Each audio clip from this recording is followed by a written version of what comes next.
Itu aja perkenalan dari Apiari, teman-teman. Selanjutnya mungkin kita bisa masuk ke sesi talk show-nya, teman-teman. Aku mau ngobrol-ngobrol sama Mas Faisal. Nanti teman-teman juga boleh langsung ngobrol kita ada sesi Q&A juga nih buat malam ini. Ya, oke. Nah, mungkin aku pengen ngobrol pertama hal ini pengen basic juga ya, dan teman-teman juga pengen tahu nih ya. Nah, ini boleh dong nih Mas Faisal kenalin diri lebih dalam lagi, nama terus kayak latar belakangnya sekarang apa, experience-nya udah apa aja, dan sekarang Mas Faisal nih lagi fokus di bidang apa nih, lagi ngerjain apa nih? Oke, thank you Revi. Halo semuanya, kita casual aja ya. Pakai gue nggak apa-apa lah ya. Ya, boleh bebas. Kenalin, gue Faisal. Gue sekarang sebagai Head of Product di Aladdin Bank. Aladdin Bank itu perusahaan digital banking yang pertama syariah di Indonesia. Kalau pada yang main saham bisa dicari kodenya BANK. Sebelum di Aladdin, dari zaman gue kuliah dulu ya, gue kuliah background-nya computer science, sama gue demen sama research. Jadi setelah gue lulus kuliah, gue sempat jadi researcher selama 1 tahunan gitu. Baru shifting ke karir yang kerjaan beneran lah di digital agency, starting sebagai project manager, sampai di sana terakhir pas resign sebagai head of production. Lalu gue pindah ke Halo Dokter. Halo Dokter itu yang warna biru, bukan yang warna merah. Jadi di sana gue handle end-to-end dari semua platform Halo Dokter, produknya konten, chatting, booking, sampai insurance. Setelahnya gue sempat di Escape, dan sebelum di Aladdin terakhir gue ada di OVO. Di OVO megang leading product management di area core payment. Mungkin singkatnya sih perkenalan dari gue itu. Oke, ya. Tadi perkenalan singkatnya aja tuh udah deep banget ya teman-teman, pengalamannya luar biasa banyak nih, apalagi kalau kita ngobrol 2 jam 3 jam nih sama Mas Faisal nih. Wah, ini pasti lebih banyak lagi insight yang bisa kita ambil nih ya. Oke, ya tadi udah kenalan nih sama Mas Faisal ya. Pengalaman beliau juga luar biasa banget teman-teman. Jadi kita makin menarik nih untuk kupas lebih dalam experience sama ilmu yang ada dalam apa yang dipunyai oleh Mas Faisal ini. Nah, oke Mas Faisal. Nah, ini kita ingin membahas tentang product thinking ya. Ini memang sebuah kata yang simple, tapi memang dalam prakteknya nggak sesimpel itu. Ya, dan juga masih banyak mungkin yang belum paham benar apa sih definisi atau konsep product thinking yang tepat itu. Nah, kalau dari Mas Faisal, gimana nih Mas terkait ini konsepnya? Oke, mungkin gue start dari bahas design thinking kali ya. Oh ya, Kalau ya. di dunia startup kan udah paling common tuh bahasa buzzword-nya design thinking. Design thinking itu basically kita mencoba empathize users itu ada masalah apa, terus dicoba cari tahu apa yang bisa kita lakuin sampai ujung-ujung jadi solusi ya. Itu buzzword-nya nama design thinking. Biasanya dikerjainnya sama designer, tapi involve sama tim product juga. Nah, yang sekarang mau kita bahas tuh product thinking. Secara high level ya, perbedaan terbesar antara product thinking sama design thinking adalah di stage-nya. Kalau product thinking itu satu step lebih dulu dibandingin design thinking. Jadi perbedaan mendasarnya adalah design thinking itu ngomonginnya lebih ke area user behavior sampai dikaitkan nanti dengan problemnya untuk dijadikan suatu solusi. Meanwhile, kalau product thinking itu kita ngomongin the whole customer experience ya, bukan user behavior-nya. Bedanya user behavior sama customer experience itu adalah user behavior itu biasanya specifically ke satu task tertentu. Jadi kalau kita punya suatu produk, ada fitur X di mana customer kita expect untuk convert menyelesaikan suatu task-task tertentu, itu ngomonginnya ke user behavior. Meanwhile, kalau customer experience itu lebih helicopter view lagi, lebih di atasnya. Ngomonginnya itu kayak problem yang general dihadapin sama mass market atau mass people itu apa, terus proposal gimana cara nge-solve kayak apa, terus strategi implementasinya kira-kira seperti apa, goal-nya yang bisa di-quantify juga, dan terakhir biasanya kalau ngomongin product thinking, kita selalu ngomongin soal timeline. Karena suatu produk itu kadang, bahkan lebih sering, ditentukan kesuksesannya tergantung sama waktunya. Jadi selain develop produk, waktu untuk deliver tuh juga critical. Nah, product thinking itu, kalau tadi gue jelasin lumayan agak panjang, simpelnya adalah suatu proses di mana outputnya, sebagai seorang product manager misalnya ya, bikin proposal solusi yang bisa di-quantify. Sesimpel itu sih, secara high level. Meanwhile, kalau kita ngomonginnya design thinking, misalnya kita ngomongin suatu fitur ya, design thinking itu ngomonginnya kayak, ini user sekarang behavior-nya pakai ini fitur tuh kayak apa nih? Seberapa sering dia pakai, kapan dia pakainya, kenapa dia pakai, terus dikaitkan sama produk yang mau kita bikin, apa yang kita bisa lakukan. Jadi kalau key highlights-nya ya, di produk kita lebih arahnya adalah propose suatu solusi untuk product market fit. Meanwhile, kalau di design thinking, itu kan lebih ke arah fitur ya. Itu ngomongin gimana kita re-engage users. Nah, paling mendasar juga perbedaannya kalau di product thinking, karena ini ngomongin product market fit, biasanya outcome yang kita expect adalah revenue. Meanwhile, kalau design thinking, belum tentu revenue. Design thinking kalau levelnya cuma improvement fitur, itu bisa aja boost retention, loyalty, atau customer delight. Mungkin kurang lebih sesingkat itu yang gue bisa coba jelaskan. Oke. Ya, oke, thank you. Karena memang yang ngetrennya itu buat pola pikir atau mindset ini sebenarnya design thinking itu kan ya Mas ya, yang Ya, saat ini lebih buzzword-nya di dunia startup tuh design thinking nih. Tapi design thinking itu udah step di mana kita udah tahu nih kira-kira mau bikin fitur apa. Meanwhile, kalau product thinking, kita itu dituntut untuk melihat suatu problem sampai pertanyaannya adalah kalau kita solve this problem, impact-nya apa? Jadi ada quantify-nya. Meanwhile, kalau design thinking, itu bisa aja ngomonginnya solve user problem, tapi belum tentu ada quantify-nya. Perbedaan besar di situ. Bisa ada, bisa enggak. Kalau product thinking, lu akan di-expect atau dituntut untuk ngeluarin suatu proposal yang sampai punya quantification. Ya, ya. Jadi buat design thinking ini lebih apa customer user experience-nya, customer journey-nya ya seperti apa. Lalu kalau product thinking ini lebih ke benar-benar kita nyari akar permasalahan yang bisa kita solve ya. Jadi lebih efektif gitu ya Mas ya buat ngena permasalahan gitu ya. Dan harus bisa kita tunjukkan ini worth it kalau kita mau kerjakan. Ya. Dan lebih terukur juga tadi ya Mas ya buat product thinking. Harus. Kalau product thinking karena ngomongin ya product market fit ya, outcome-nya pasti ngomongin revenue. Ya. Oke. Ya. Nah, jadi kalau misalnya product thinking ini kita udah tahu nih mindset-nya adalah gimana kita bisa find problem yang bisa kita langsung solve solution-nya jadi lebih efektif, lebih tepat dan itu bisa terukur. Karena nanti kita muaranya adalah gimana dapetin product market fit ya kayak gitu ya. Nah, tapi ini akan berpengaruh ya karena produk kan cukup kompleks ya Mas ya. Nanti kita mungkin ada product vision, terus nanti turun lagi ke product roadmap juga. Nah, ini kira-kira dalam membangun suatu produk ini posisi product thinking ini itu seperti apa ya Mas ya? Kita harus menggunakan product thinking saat awal-awal aja kah atau nanti ketika udah jalan tuh tetap pakai gitu ya? Product thinking definitely itu terus-terusan dipakai. Jadi kalau di dunia startup biasanya kalau produk ya berangkat dari product vision dulu. Product vision itu biasanya suatu visi yang lu sebagai orang yang membaca itu ngerasa wah ini keren banget. Contoh ya, visinya Google itu adalah organize all data in the world. Sekeren itu. Jadi emang mereka visinya adalah gimana caranya mengorganize data yang ada di dunia supaya accessible sama semua orang.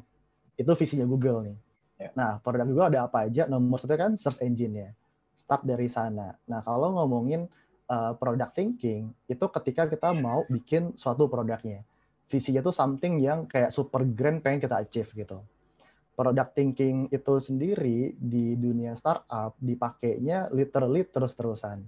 Kalau di startup yang udah levelnya series C ke atas sampai unicorn, biasanya kita tuh punya yang namanya quarterly prioritization and review ya. Nah, product manager itu akan dituntut untuk menggunakan product thinking-nya dia supaya bisa nge-propose apa yang mau kita bikin untuk next quarter. di dunia startup yang company udah gede, kita biasanya nggak gitu common untuk punya roadmap setahun ya. Kita lebih common tuh kayak quarterly, karena zaman sekarang perubahan tuh cepat banget. Contoh misalnya tahun 2020 awal kita ada COVID gitu kan. No one expect that. Jadi sangat make sense atau masuk akal untuk para startup itu ngomonginnya ke quarterly prioritasi atau planning ya.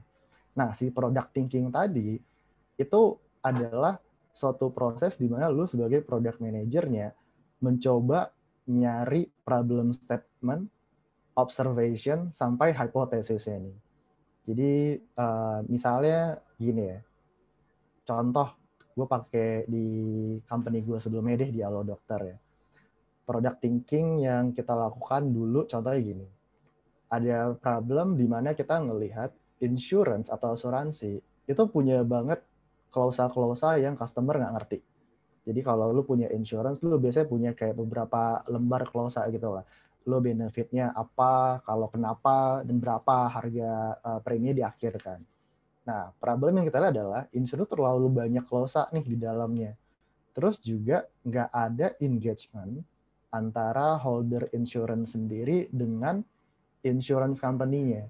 The only engagement yang mereka punya adalah ketika mereka mau klaim. Artinya ketika sakit dulu, klaim baru ada engagement sama company insurance-nya gitu kan.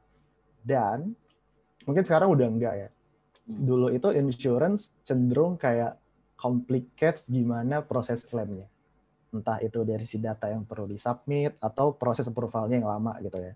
Itu adalah area problem yang seorang product manager perlu dapetin nih. Nah, step berikutnya adalah ngomongin kayak observasinya gimana. Itu kan masih kayak problem yang kita coba lihat ya. Observasinya berarti lu sebagai product manager atau mungkin involve tim lu ya. Gimana caranya ngevalidate is that a real problem dari statement-statement problem yang lu bikin sebelumnya.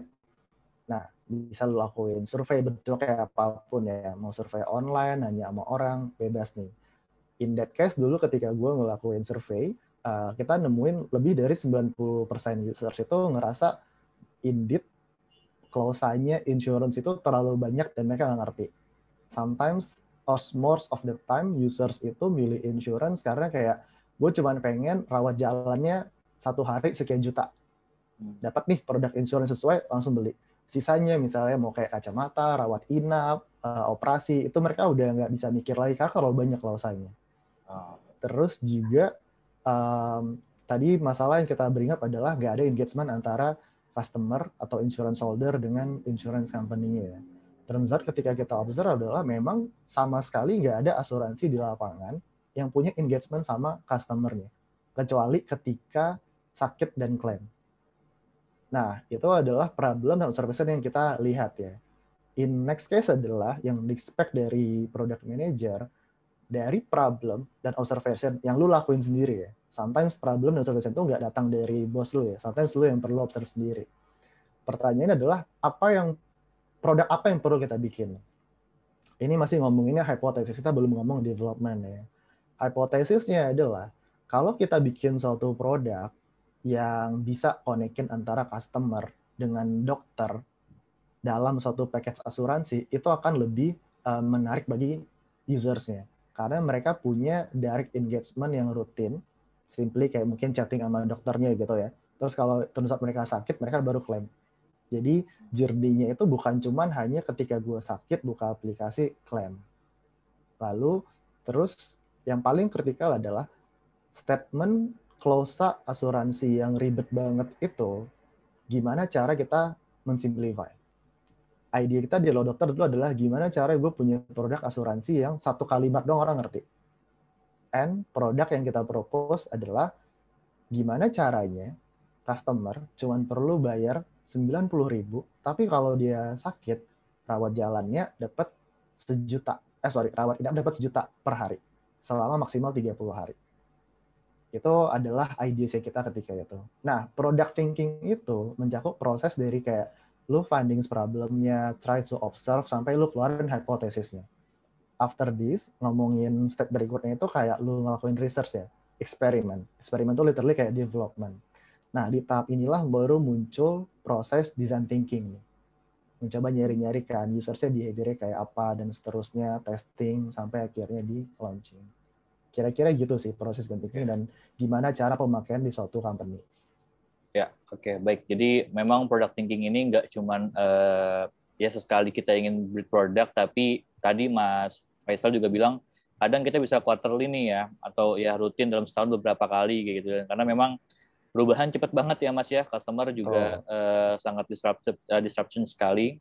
Juga tadi product thinking kita bisa melakukan 3 hal nih. Yang pertama finding problem, terus kita harus rajin-rajin observasi, experiments, kemudian baru kita find solution gitu ya. Lebih ke hipotesis dulu sih. Oh ya, Proposal hypothesis. apa? Oh ya. Solution mungkin bisa nanti di akhir ketika lo ngelakuin eksperimen, mulai design Ya. thinking, nanti baru dapat kayak final solution-nya ya.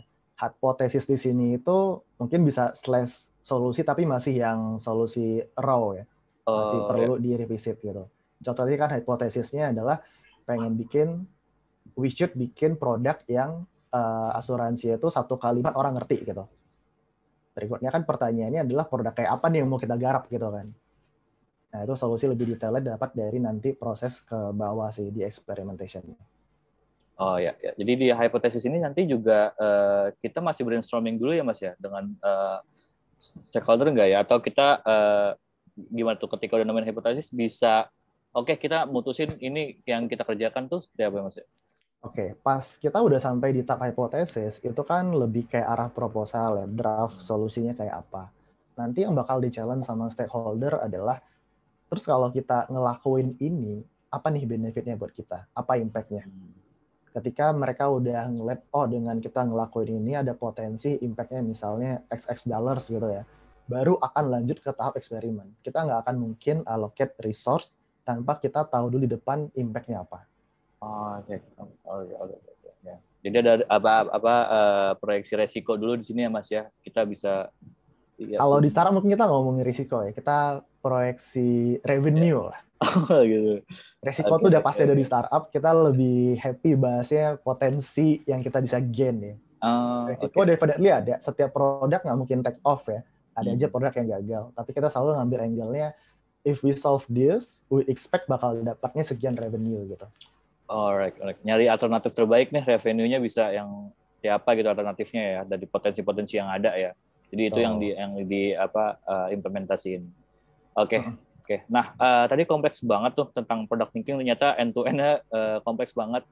Nah, memang seberapa penting sih Mas di product thinking, dan dalam artian seperti ketika kita miss aja nggak ngelakuin product thinking, ini dampaknya nih akan terjadi seperti apa ya, misalnya product atau apa ya, dampak-dampak buruknya itu apa ya yang bisa terjadi?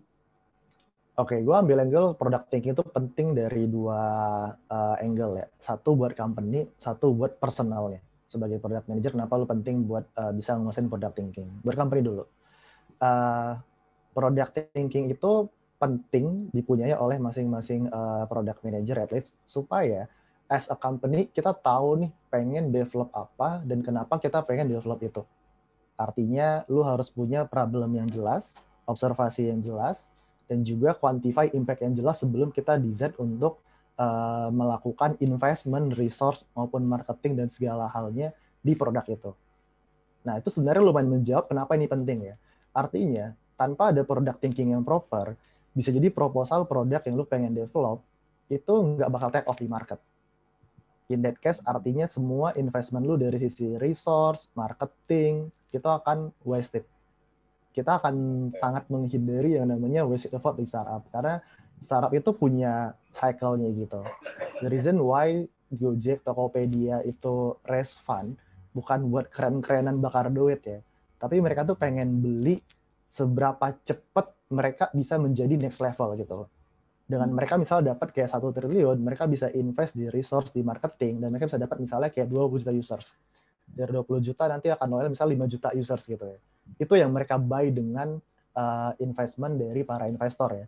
Bukan cuma soal bakar-bakaran duit atau cuma keren-kerenan, Gojek sekarang seri D, seri E, seri F gitu.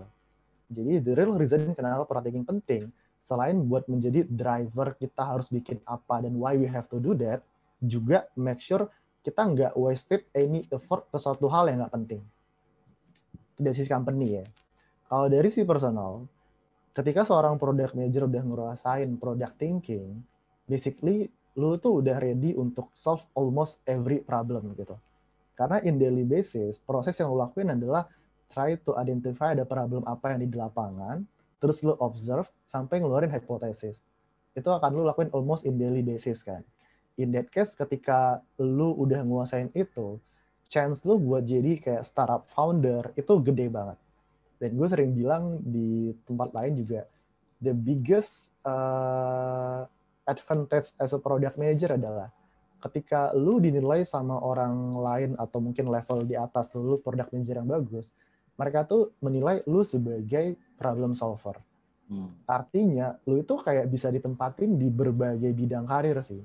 Kalau kita ngomongin engineering ya, lu likely akan terus-terusan dari engineer, misalnya terus jadi senior, manager, head, sampai CTO. Minimal kalau lu product manager yang nguasain design thinking, dan lu actually in daily basis udah solve problems gitu ya di mata orang-orang, lu mau pindah dari product management ke bisnis bisa, ke growth bisa, strategik bisa gitu. Jadi penting banget buat lu as a personal nguasain product thinking supaya karir lu itu nggak cuma satu vertical, bisa jadi lebih gede, lebih wide, or even lu akan mulai ngerasa gue layak nih kayak bikin new startup karena gue ngerasa gue mendapatkan suatu mass problem yang worth it banget buat di solve. Alright. Ya karena memang entrepreneur juga ya fundamentalnya basicnya gitu ya Mas ya, finding problem dan ya solve itu kayak gitu, sesimpel itu ya. Tapi Betul. memang dalam perjalanannya nggak simple juga kan, ada tools atau apa cara-cara taktik tertentu yang bisa kita gunakan. Nah tadi juga ya kita mungkin bisa gampang tadi bilangnya jadi PM, cari masalah terus dapetin solusi, gampang. Jadi entrepreneur kayak gitu aja gampang ya kan, yang penting banyak ngobrol dan kenalan. Nah tapi jalaninnya tuh susah. Nah dalam product thinking ini mungkin kita juga ini ya Mas ya, ada cara atau taktik di mana gimana sih cara efektif atau tepat kita bisa finding problem atau apa namanya menemukan masalah dari kebutuhan user gitu atau user needs. Dan juga apa ya, terus gimana juga kita dari masalah itu membangun solusinya itu seperti apa untuk tepat sasaran nih. Nah ini mungkin biasanya ada framework tertentu nih ya Mas ya yang bisa digunakan kayak gitu. Nah ini mungkin Mas Faisal punya framework sendiri kah yang bisa di-share nih kayak gitu. Oke, kalau buat framework mungkin tadi gue udah spill di depan ya. At least as a product manager yang perlu atau kita expect dari seorang product manager adalah structure dan analytic thinking. Tadi gue sempat mention 3 step adalah define problemnya, observe, lalu keluarin hypothesis. Itu udah kayak the basic framework dari product thinking ya. Mungkin pertanyaan lebih kompleksnya adalah gimana caranya gue bisa nguasain product thinking gitu kan. Nggak ada jawaban pastinya, tapi kalau gue boleh suggest, untuk lo bisa nguasain product thinking, itu ada 2 hal yang perlu dilakuin sih. Satu, latihan guesstimation. Terus kedua, dalamin industry knowledge-nya. Contoh misalnya gue industrinya sekarang digital banking. Lu nggak bakal bisa kuasain product thinking kalau lu nggak ngerti industrinya apa. Kenapa? Kalau lu nggak ngerti industrinya, there is no way lu bisa tahu masalah apa yang happening di industri itu dan masalah apa yang lu bisa worth it untuk solve gitu.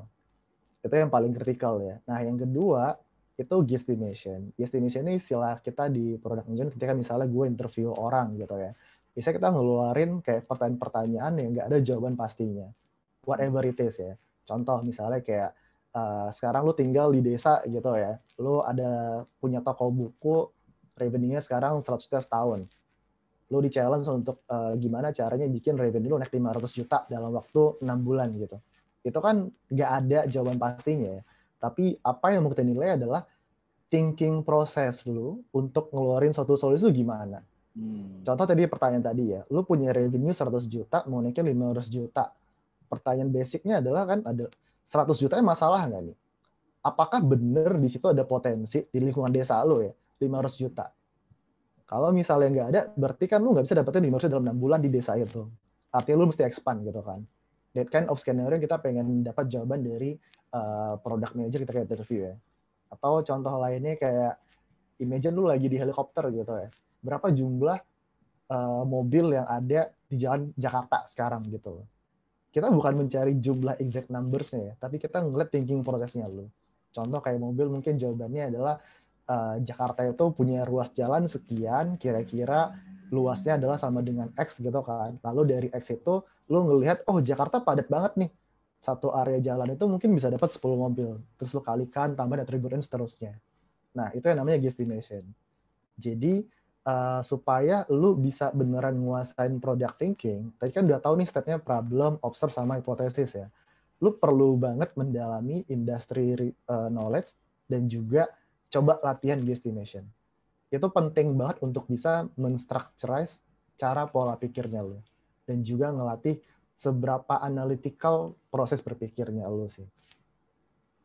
Oke, ya, oke. Mungkin tadi tips juga tuh sekaligus dari Mas Faisal untuk kita bisa jadi orang yang peka terhadap masalah dan bisa menerapkan product thinking dalam pekerjaan kita seperti itu. Nah, mungkin ini pertanyaan terakhir ya dalam ngobrol-ngobrol kita nih. Nanti teman-teman bisa langsung tanya jawab. Pengen ini aja sih Mas, kayak cerita-cerita juga nih. Mungkin tadi udah di-share tentang Halo Dokter ya Mas ya tadi kan udah. Tapi ada lagi nggak Mas ya pengalaman dari Mas Faisal tuh yang ketika menerapkan product thinking ini yang paling challenging gitu dan ini khasnya paling apa ya berkesan dalam perjalanan karir Mas Faisal karena mungkin udah solve problem banyak orang dan kayak orang-orang tuh bener-bener apa ya terbantu banget lah dengan produk Mas Faisal tuh ada nggak ya Mas ya cerita-cerita kayak gitu tuh? Biasanya kalau product manager itu pasti jawabannya kayak gue suka semua produk gue. Jadi kita kayak pilih salah satu ya, bukan berarti yang paling favorit. Salah satu mungkin yang paling impactful menurut gue pengalaman gue dulu di Alurter lagi deh. Kalau pakai company yang terakhir-terakhir takutnya spill banyak informasi yang konfidensial ya. Oh Alurter ya, kan udah lama launching gitu. ya samarkan juga nggak apa-apa lah. Ya, dulu kalau di Alodokter itu kita kan ada fitur chat ya. Nggak tahu kalian udah pada pakai apa enggak. Jadi the biggest challenge dari sebelum ke challenge ya, the real reason kenapa kita bikin fitur chat adalah berangkat dari Alodokter itu dulu sebelumnya cuma website doang. Jadi kita serve konten. Background masalahnya berarti adalah Indonesia itu nggak punya website yang trusted ngomongin soal kesehatan. Lahirlah Halo Dokter tuh dalam bentuk website. Nah, setelah website kita booming, dari pas gue join tuh udah lumayan gede, usernya kayak 10 jutaan. Terus pas gue udah revamp sampai ke angka 60 juta 2018. Itu monthly visitnya ya. Tapi gue nggak bahas yang website nih. Gue lebih tertarik bahas yang chat. Nah, dari design kenapa kita bikin chat adalah karena dengan memberikan informasi seputar kesehatan dalam bentuk website doang, itu nggak cukup. Journey-nya customer adalah kayak, ini badan gue kenapa nih? Gue cari kan di Google, searching. Misalnya sakit kepala sebelah kiri gitu. Setelah dia baca di konten website, oh ternyata sakit kepala sebelah kiri itu karena ini, harusnya gini, harusnya gini. Berikutnya adalah, gue sebagai seorang, anggap gue pasien gitu ya, yang lagi cari di Google gitu. Apakah gue yakin ini beneran sakitnya gue? Probably not kan. Jadi banyak, walaupun orang masih terbantu dengan kontennya, orang masih nggak berani menentukan bahwa, oh ini sakitnya gue gitu. Lalu kita ngomongin gimana caranya orang-orang ini bisa interact langsung ke dokter. Nah, dari sana keluarlah fitur chat. Yang menarik dari Halo Dokter adalah kita dari awal tuh udah mikirin gimana caranya chat ini tuh nggak cuman ke dokter doang gitu. Kita ngomongin bisa nggak ya kita bikin semacam chatbot yang nguasain otaknya dokter umum gitu ya. Jadi kalau ada inquiry standar itu bisa di-solve dari sistem doang. Impact-nya tuh gede banget ya, karena setiap kali kita setiap kali users ngechat sama dokter, definitely kan ada harganya. Ada cost yang harus kita bayarin ke dokter itu kan. Dan itu kan nggak murah juga ya untuk per satu kali chat gitu. Kalau kita nggak punya sistem yang bisa dalam tanda kutip ngeblok trafficnya ke dokter spesialis itu, kita akan lumayan bocorin secara finansial. That's why kita build chat dari awal dengan konsep ada chat dokter langsung, ada chat ke dokter umum yang kita cover dengan machine learning-nya kita, atau bahasa kerennya sekarang chatbot-nya kita. Nah, product thinking-nya itu nggak sesimpel yang tadi gue mention ya. Kan kita harus ngeliat kayak demografinya itu berapa orang sih yang bakal ngechat gitu kan. Kita harus ngukur nih ekspektasinya berapa. Entah itu dari sisi berapa yang bakal ngechat, berapa yang potensially ngechat bulan depan. Kalau ini take off kira-kira kayak berapa persen. Karena itu ngaruh banget sama the whole money-nya kita lah yang ada di Halo Dokter gitu. Ketika kita belum dapat funding yang lumayan gede gitu kan. Jadi every cents itu penting. That's why product thinking itu critical banget untuk ketika lu ngomongin new products. Beda sama fitur biasa ya. Yang gue mau highlight adalah dengan menerapkan product thinking di Halo Dokter, kita udah bisa mengantisipasi produk kita gimana caranya running well, usernya banyak, tapi nggak bakar duit juga gitu. Kalau kita buka dulu kerannya langsung customer chat sama dokter, dan dulu harganya masih ketika ada customer yang chat ke dokter, itu cuman kayak 10.000, kita actually bayar ke dokter spesialis 25.000. Nggak mungkin dokter spesialis mau dibayar cuma 10.000 satu chat gitu. Itu kemurahan. Itu yang gue pengen highlight. Jadi product thinking itu gunanya kan banyak banget di keseharian sebagai product manager ya. Kita bisa banget tuh nge-foresee apa yang bakal happen di depan supaya ketika produk lu beneran mulai di-develop, ini tuh udah di-guarantee nggak mungkin wasted effort. Even ketika lu bikin product thinking, bisa aja produk lu itu nggak take off.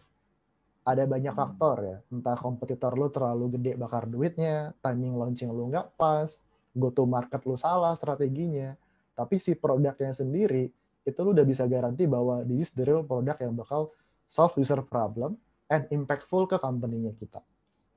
Mungkin itu contohnya sih. Oke, ya balik lagi tadi Halo Dokter ini ya dari Mas Faisal ini mungkin cukup ya bisa diceritakan lah kesan-kesannya ya. Jadi mungkin kalau dari kita nih ada yang lagi sakit waktu itu ya terus kayak terbantu banget sama Halo Dok ya. Kita terima kasih banget sama Mas Faisal dan kawan-kawannya ya. As a PM dulu. Nah, itu pernah nggak sih Mas kayak lagi sama teman-teman sama keluarga tuh kayak lagi butuh kan terus gunain aplikasi yang Mas Faisal buat sendiri kayak oh ini buatan gue ini tuh sombong gitu, pernah nggak sih Mas? Sombong sih enggak sih, tapi dulu uniknya waktu gue bikin Halo Dokter, temen gue banyak banget yang dokter by the way. Oh gitu. Jadi mereka tuh merasa sangat terbantu dengan fitur chat dan juga booking ya. Fitur chat itu mereka kayak, kalau dokter yang masih muda ya, kan umuran gue lah ya, kalau dokter yang udah senior nggak mungkin dia chatting ya. Mereka tuh ada banyak banget jadwal kosong sebenarnya, banyak jadwal nganggurnya. Dan gaji dokter kalau ngandelin gaji doang, itu nggak seberapa gitu loh. Dengan fitur chat itu mereka merasa sangat senang financially, sama juga bisa booking dari aplikasi kita kan at the time. Challenge-nya dokter muda itu adalah mereka nggak dapat exposure.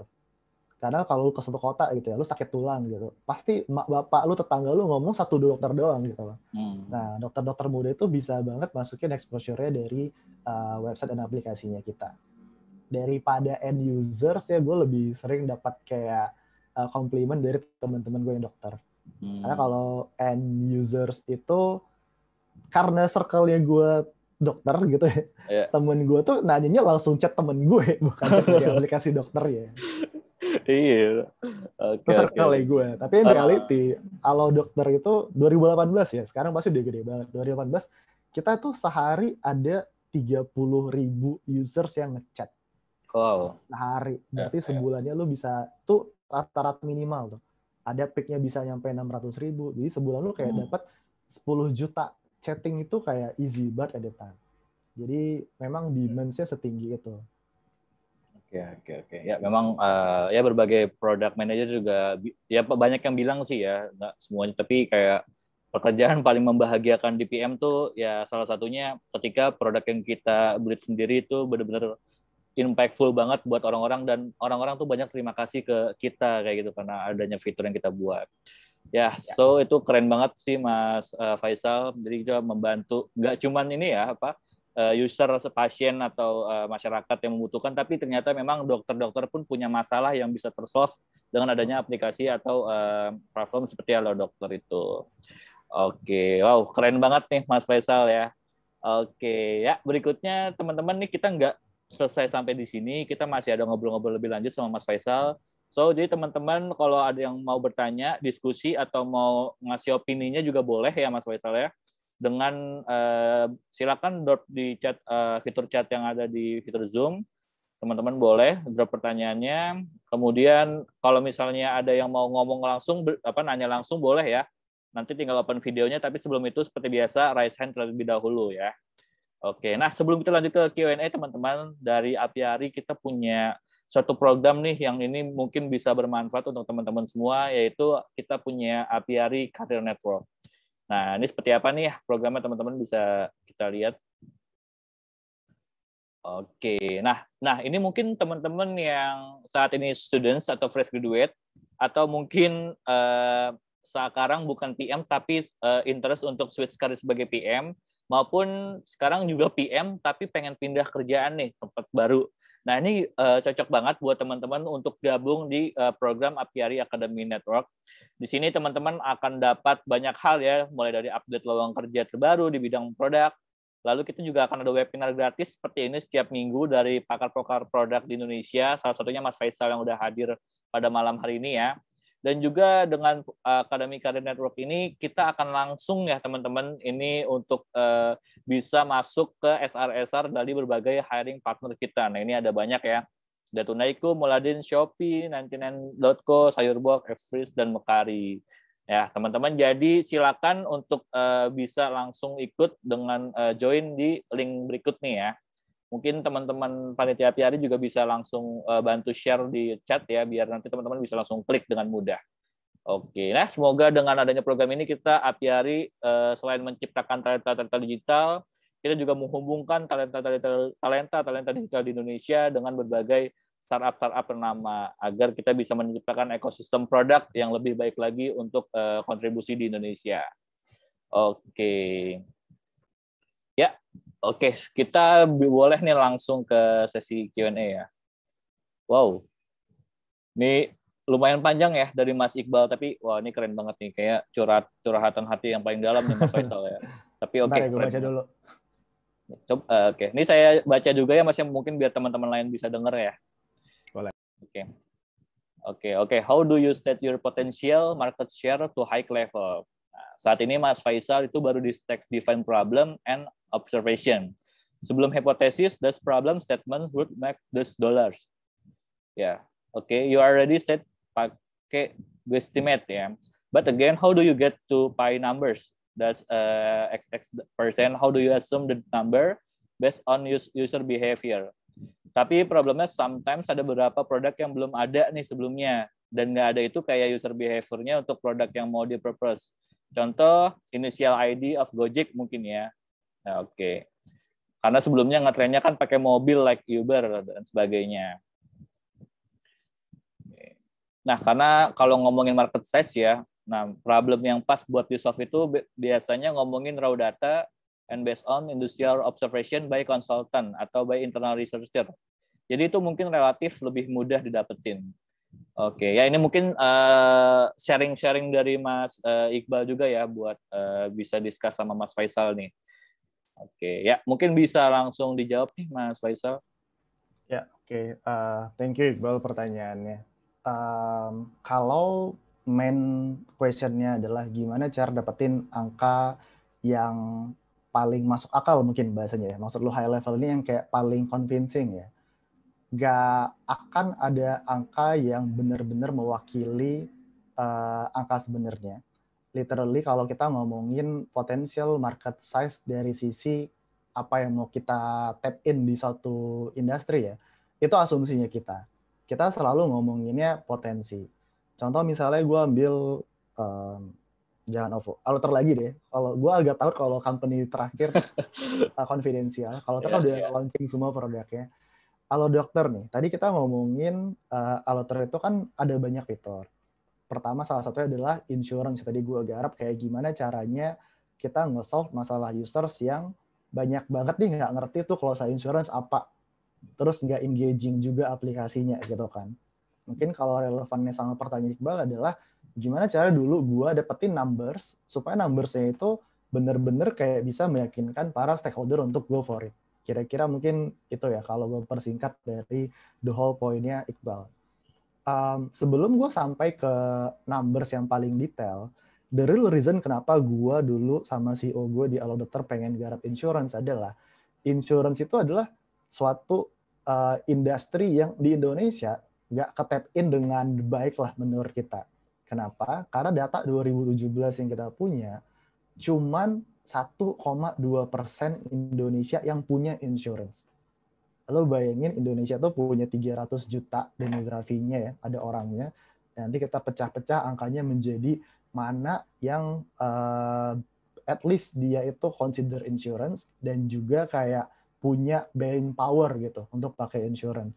Itu adalah angka pertama yang mau kita get. Nah, dari jumlah 1,2% marketnya Indonesia yang dia ke-tap in, itu gue turunin lagi numbersnya menjadi berapa potensi market yang gue pengen cap.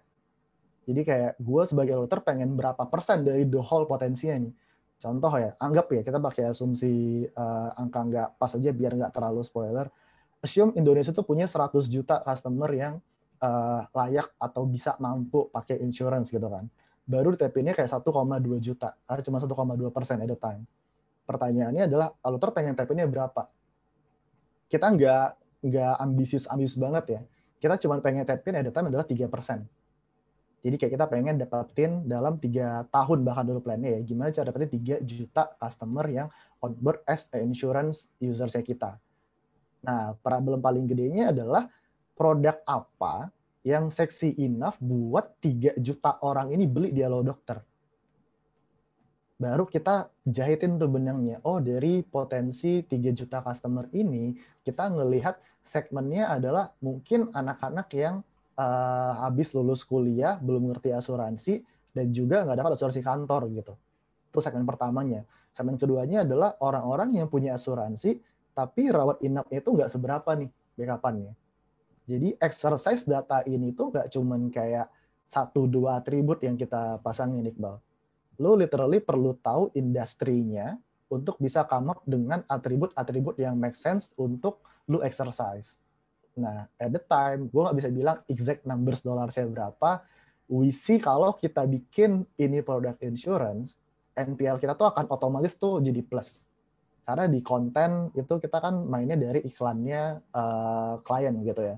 Dengan kita punya 60 juta view, developmentnya lumayan heavy, tapi the only source income kita ketika itu adalah iklan dari klien. Klien-klien itu misalnya kayak yang emak-emak banget lah, misalnya Nutri Club, EB Club gitu ya. Itu yang paling relevan sama Allo Dokter ketika itu. Itu nggak bakal nutup nih all production cost kita.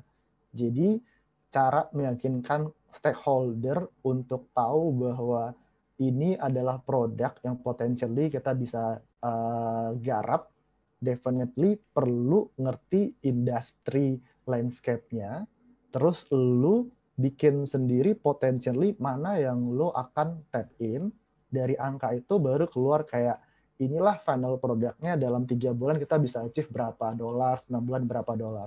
Karena lu nggak mungkin dapetin full revenue itu di awal gitu loh. Lu perlu bagi lagi breakdown-nya, let's say lu targetin revenue-nya kayak 20M gitu ya dalam setahun gitu. Gimana cara nyampe ke sananya? Nggak mungkin lu di bulan pertama dong langsung dapat kayak 5M. Itu nggak mungkin kan. Definitely lu akan spend a lot di bulan pertama at least untuk go to market-nya. Jadi numbers-nya itu bukan hanya potensi kalau udah sampai development ya. Even nanti lebih detailnya kalau ini kayak big bet-nya lu, sampai gua harus spend berapa juga nih dari si marketingnya. Baru akan kelihatan secara neracanya, ini potensinya, ini yang pasti gue dapetin, terus ini total spend-nya gue. Ketika itu surplusnya lumayan gede, pasti para seller akan dengan gampang bilang, let's go for this product. Kira-kira gitu sih step-step yang bisa dilakuin. Menjawab nggak, atau lu masih ada pertanyaan?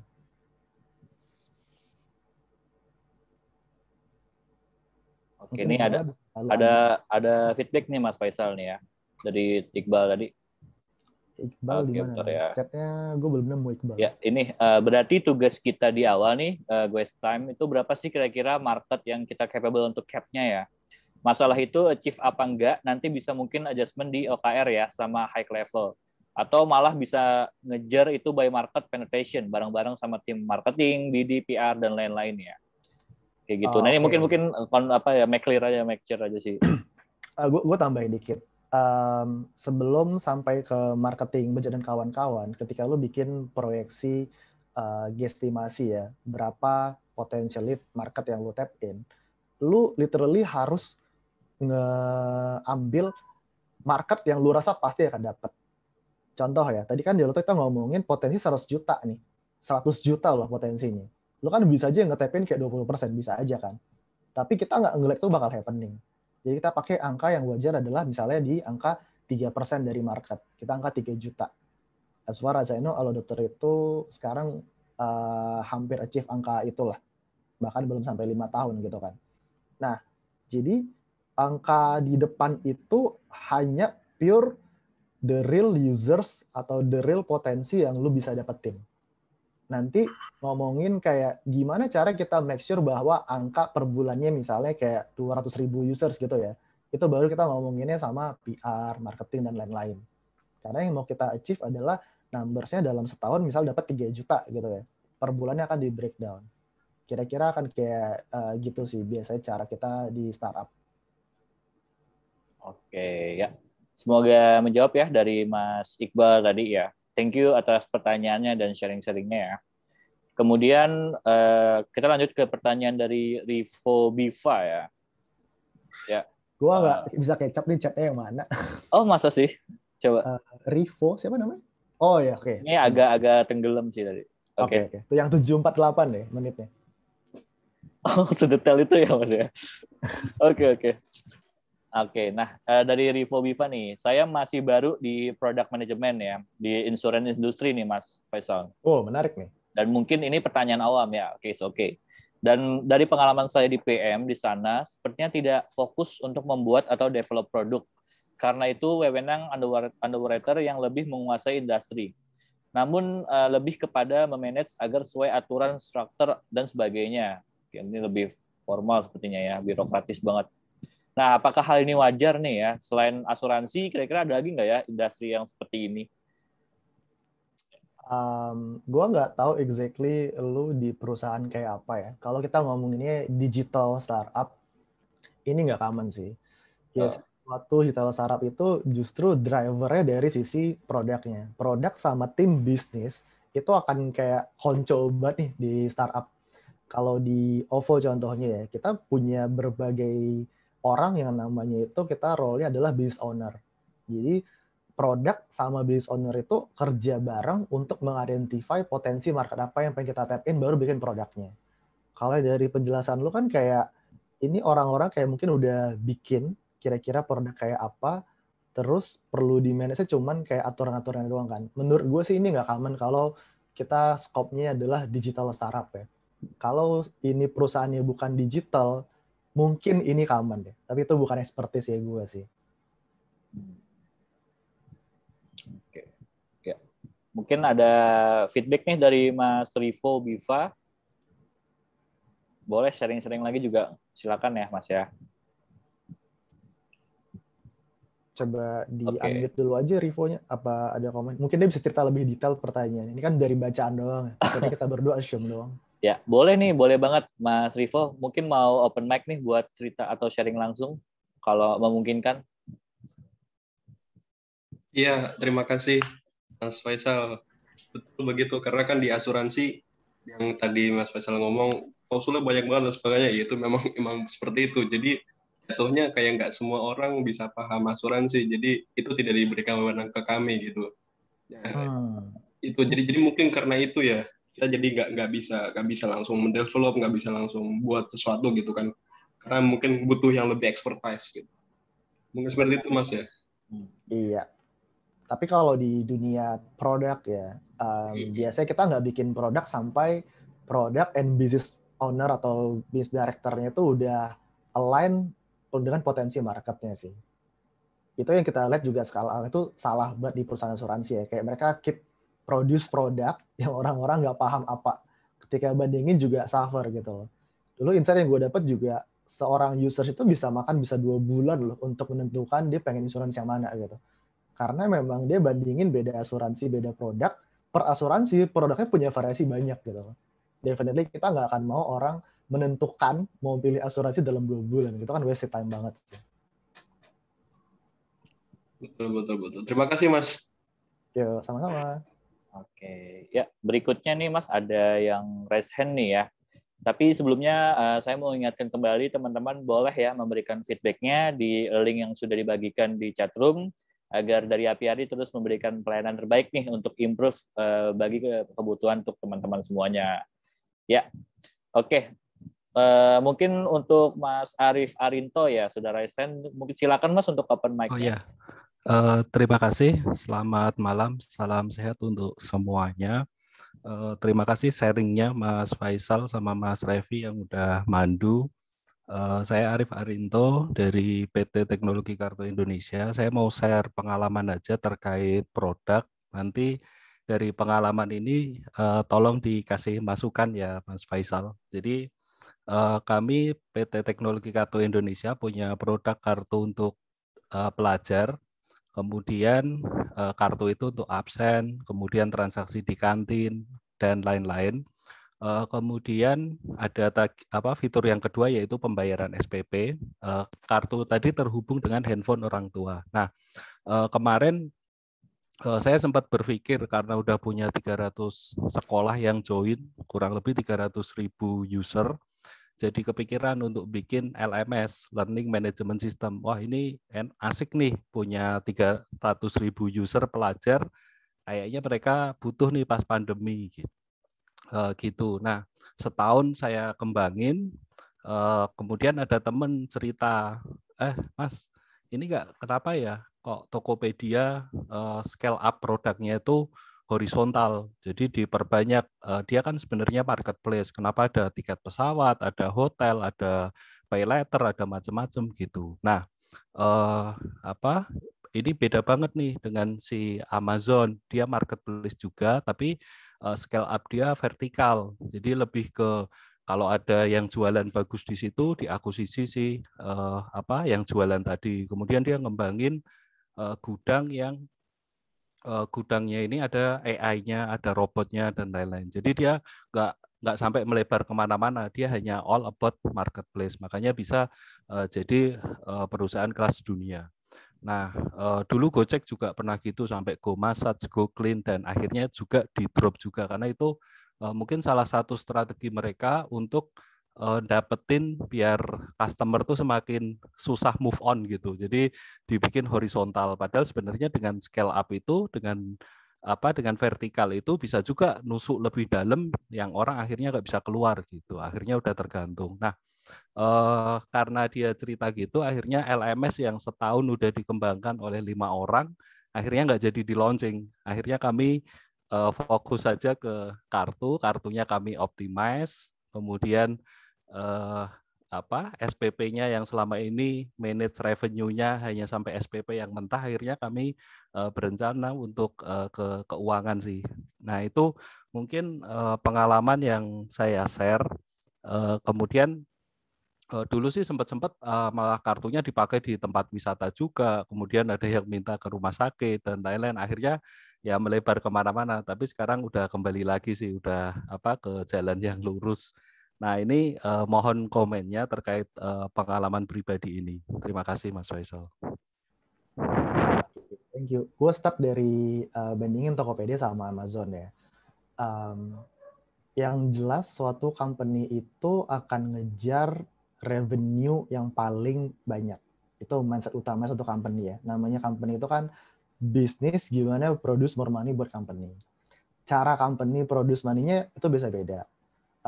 Tokopedia kenapa dia memutuskan untuk nge-grow secara horizontal? Jawabannya simple banget. Karena Tokopedia itu base users bulanannya itu udah di angka 80 juta. Basically, dia jualan apapun, dapat 1% itu udah ratusan ribu juga. Dengan basket size yang di luar dari jualan marketplace, itu potensinya gede banget. Itu the real reason kenapa Tokopedia itu bikin almost everything ada di Tokopedia. Bayar uang sekolah pun ada di Tokopedia. Lo mau bayar apapun tuh ada di Tokopedia. The real reason dia bikin itu adalah karena gue punya user base itu gede banget. Compare dengan effort yang mereka akan kerjakan versus potensinya, dari hitung-hitungan mereka itu super worth it. Dan sampai sejauh ini produk-produk kayak bayar tiket pesawat, bayar uang sekolah masih ada Tokopedia karena nggak ada reason untuk mereka matiin itu. 1.000 transaksi sehari pun itu masih money for mereka. Itu yang Tokopedia ya. Nah, bedanya sama Amazon apa? Amazon kenapa seolah-olah produknya grow-nya vertikal doang? In reality, Amazon itu invest in a lot of startup yang bukan e-commerce. Mereka invest di misalnya farmasi, ada banyak banget startup-startup yang diinvest sama Amazon. Cara mereka ngelihat potensi revenue-nya itu udah beda sama Tokopedia. Tokopedia ngeliat point of view-nya adalah gue punya 80 juta users, gimana caranya gue get the best of it gitu kan. Dan mereka punya luxury resources yang handal dari si engineering dan produknya untuk produce more produk yang akan ngeselin more revenue. Meanwhile Amazon, mereka fokusnya invest di ada startup yang mungkin 20 tahun lagi akan potensially ngasih mereka revenue yang nggak terduga. Arahnya ke sana yang Amazon. Terus kenapa juga Amazon itu ngembangin banget di area, tadi lo bilang misalnya kayak robot buat logistik, AI segala macam. Logistik itu game changer banget di semua e-commerce. Semakin lo bisa optimize logistik proses, semakin banyak margin yang lo bisa tekanin. Kalau di sini ada yang pernah masuk perusahaan logistik, product manager perusahaan logistik itu nggak ngomongin kayak user mau apa. Product management di area perusahaan logistik itu ngomongin gimana caranya gue awalnya ngirim dari Jakarta ke Surabaya, cost-nya 20.000, sekarang jadi 5.000. Tapi harga customer tetap 20.000. Artinya 15.000 yang tadinya gue save itu sama dengan new margin buat gue. Nah, the real reason kenapa si Amazon invest a lot di sini adalah satu, Amerika demografi users itu gede banget. Jadi untuk mereka bisa ngelakuin efisiensi logistik daripada mereka kerja sama partner logistik, in the long run, profit mereka tuh gila. Gue pernah baca satu artikel, setelah mereka make their own logistik, revenue mereka itu naik 2,3 kali lipat di tahun pertama. Tapi mereka bisa bikin itu karena resources-nya udah ada. Maksud gue itu adalah mereka udah punya infrastrukturnya. Mereka udah punya orang-orang produknya, punya orang-orang teknologinya. Mereka bisa invest kayak 6 months di sana untuk dapetin langsung benefitnya tahun depan. Tapi kalau kita ngomonginnya startup yang usernya baru 300.000 gitu ya, misalnya e-commerce nih 300.000, lo mau ngomongin optimize logistiknya, lo akan bakar uang di investment resource-nya daripada mikirin grow customer-nya, bukan tahapnya. Jadi cara startup untuk gain more money itu beda-beda. Yang paling penting di sini adalah kita harus tahu proposition startup itu tuh kayak apa. Tokopedia itu propositionnya sampai hari ini adalah democratize commerce di Indonesia.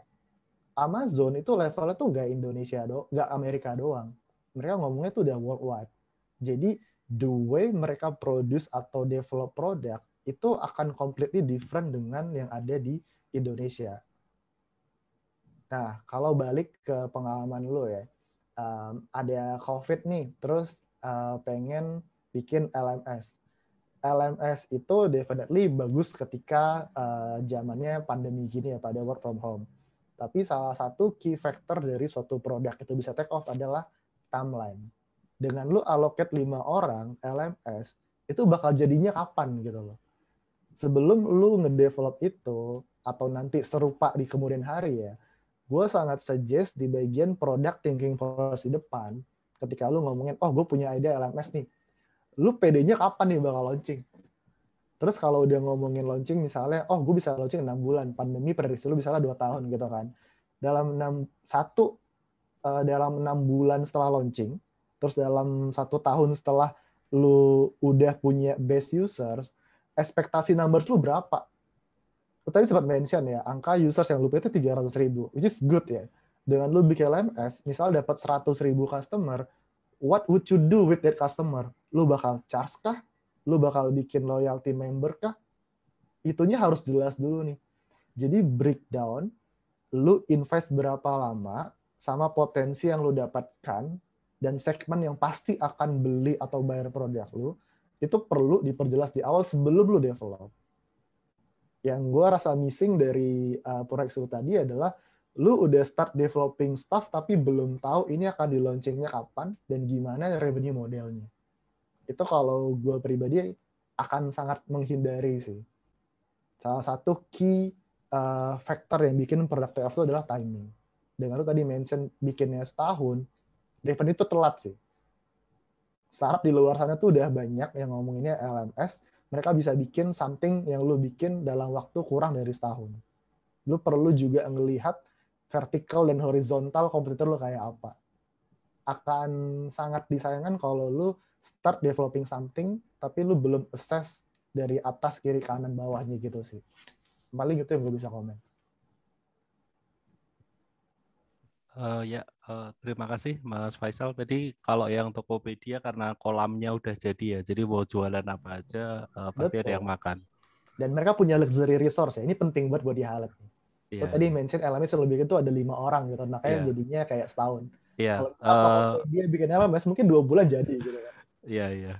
Jadi akhirnya ini sih sebenarnya itu strategi untuk penetrasi ke market. Jadi karena market pendidikan pada butuh LMS, mau di free-kan sih. Jadi semuanya boleh pakai, tapi sebenarnya endingnya sih mau jualan. Jadi kayak ngumpulin leads sebanyak-banyaknya gitu. Nah, tapi waktu implementasi juga pasti butuh waktu lebih lama lagi, kemudian education-nya akhirnya kembali ke sesuai nama perusahaannya, teknologi kartu ya, all about kartu, kemudian dapetin marketnya lewat sales-nya bank. Saat ini udah digandeng 7 bank, jadi tinggal diperbanyak aja semua bank.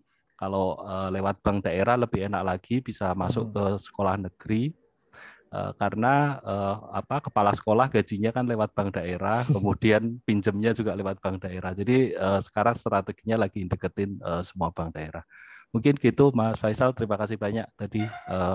Gue itu lebih baik sih untuk bikin produk tuh sometimes lo harus tahu kapan harus stop sih. Kalau lanjutin LMS-nya pasti akan cuman spend duit dan juga energi doang. Oke, good luck Mas. Siapa tadi yang nanya ya? Mas Arif. Mas Arif. Good luck Mas Arif.